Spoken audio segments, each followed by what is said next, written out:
Folks, this is Branson, your iPhone guru, and I wanted to go back and re-explore a subject I touched on a few years ago, which is now getting a lot of noise. Bitcoin. Everybody's talking about Bitcoin. It just hit a new high, and it just actually today fell uh, tremendously from that high.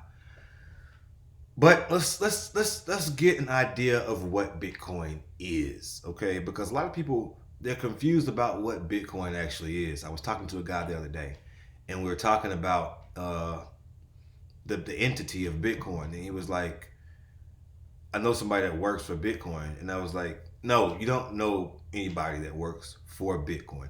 You may know somebody that works with Bitcoin, but you don't know nobody that works for Bitcoin because nobody works for Bitcoin." And when I said those words, it was like a light bulb went off in my own head that shined a light on something that I really never even considered.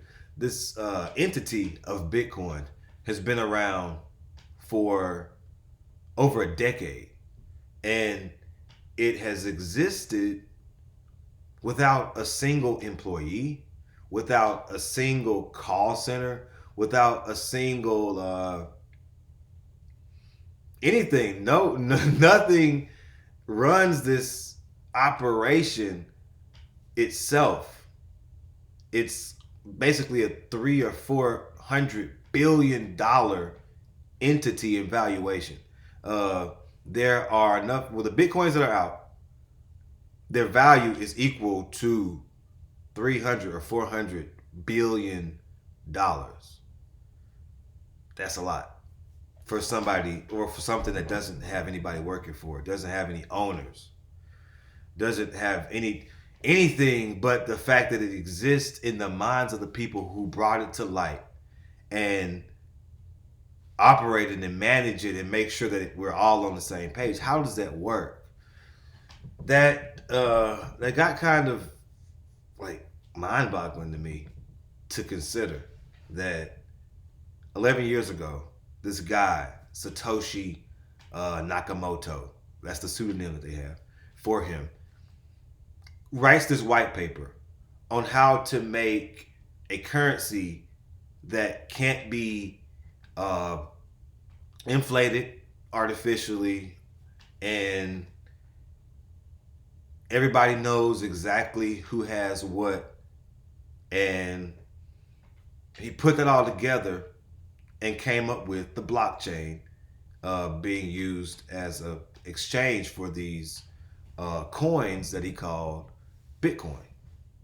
So basically, the white paper wrote that there should be 11 million coins total that can be mined. And they all are mined basically from this Genesis block. And that Genesis block is what it's almost like a stone, a crystal, and it shines the light on the future of the coin, not in a way that you can see it and actually just grab it, but you can throw dots at it and guess where it's going to go next. And if you guess right, you get rewarded.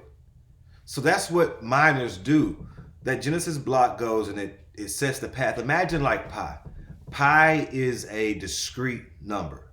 Well, it's if you go count pi into infinity, you couldn't have the time, but you can go as far as you can, and you would always get a. It's not a random number. It's a repetitive set of numbers that is always going to be. It's not repetitive in the sense that the numbers have a sequence. They're all random, well, seemingly random. There's no way to figure out exactly why the next number is what it is, other than the fact that you're looking at a portion of uh, of a. It's almost like a ratio. So pi is a ratio, right? So I think it's the ratio of the diameter of a circle and its circumference. It might be the whatever you call this. I think it's the diameter though. So the diameter, if you put the diameter of a circle and you take its circumference, you're going to get a specific number. It's like 3.1415, blah, blah, blah. But that number, I could be sitting here trying to calculate that number, and somebody on the other side of the world could be sitting here trying to calculate that number. And we'll all both come up with the exact same number. No matter how far we count, we'll all come up with the exact same numbers. Now, if you had a faster processor, you could calculate that number faster, you see, because that number is set from the fact that it's this ratio. But if you had a faster processor, you could calculate and guess numbers faster. Not guess, but figure the number out faster. Now, it takes that same concept with the blockchain and that Genesis block. Once that Genesis block is established, now all the other parts of the blockchain are there to figure out, and it's a very discrete number. Like it's only a certain number that you can put in, and to get the next block. But it's only when you guess it do you get rewarded the new coins. So you start off with these original coins. There's a very, very few of them. There's probably just one. I don't know how many it is, but there's a coin that the person that starts it out has. And from that coin grows out all the rest of the coins. And you have to mine those coins by chipping away at numbers using a graphics card. So the faster your graphics card is, the faster you can solve these crypto hashes and figure out whether it's right or wrong, the more likely you are to get awarded those coins.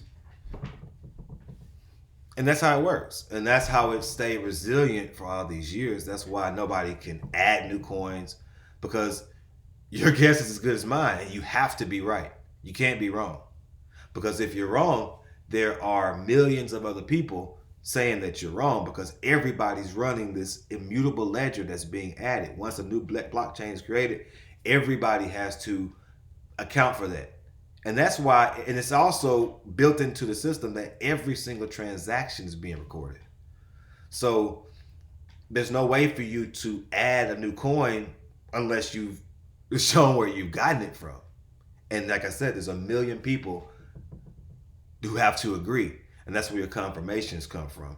If you get one or two or three confirmations, now it's more likely that you're telling the truth because you're getting it confirmed. Now, I would wait for 7 myself just to be sure.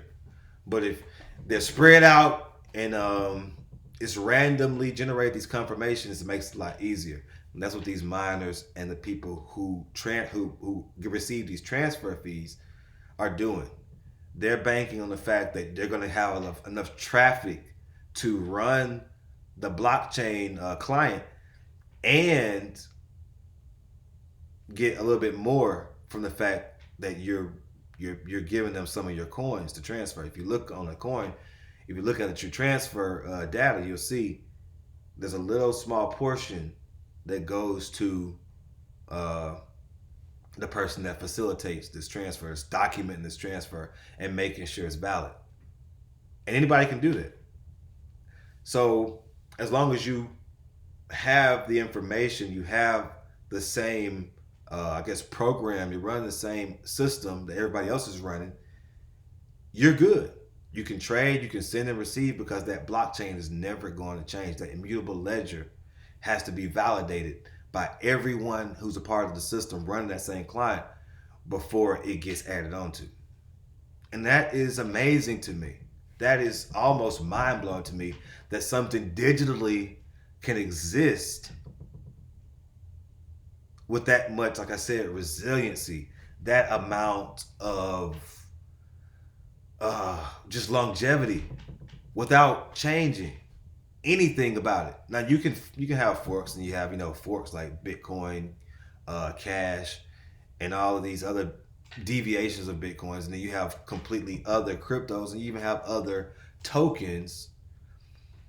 But in order for them to work with Bitcoin, either they can be traded for Bitcoin or they have to be a part of the Bitcoin environment. itself. They have to follow that very Genesis block all the way up to where we are now in order to fit in order to be able to trade your coins in the Bitcoin environment. You have to make your own coin and be an outsider. And that, I think, is why Bitcoin has risen the way it has over the years, because more and more people are going to understand this simple, basic idea. Bitcoin is very, very basic. And it's only in its simplicity that makes it work so well. There's no other alternative. A lot of times when you add these extra layers, you're adding extra alternatives and ways for them to infiltrate and make your thing worse. But if you just start with something very simple and you allow people to build on that, they have no other choice but to either work with you. Oh man, I'll start trading your coins for cash. Coinbase. You see what I'm saying? I'll start doing this with these coins. XYZ, Alphabet. Different things that only can work with this environment, but they can only work because this environment works so good. So if you think that there are people that are building Bitcoin, like we're about to release the latest Bitcoin, they don't exist. They can release it how they want to. Doesn't mean that people are going to accept it or have to. They don't have to. It's always going to be the most democratic thing you can think of. There's no way around it. It has to be the people deciding what's going to go next, how it's going to build next, which fork we're going to actually use. That always has to be purely democratic, not democratic in the sense of some political ideology, because that isn't real democracy. This is real democracy. And I love to see it working. I love to see it taking off. And I'm loving to see where it's going to go next. So if you want to get a little bit more deeper into this, I'm actually going to be working in crypto myself. Me and the team I have set up, we're going to be going head first right now. And if you want to start being part of this community, hey, like this video, subscribe, and guess what? We're all going to take off together because it takes all of us for it to work. I'll see you in the next video.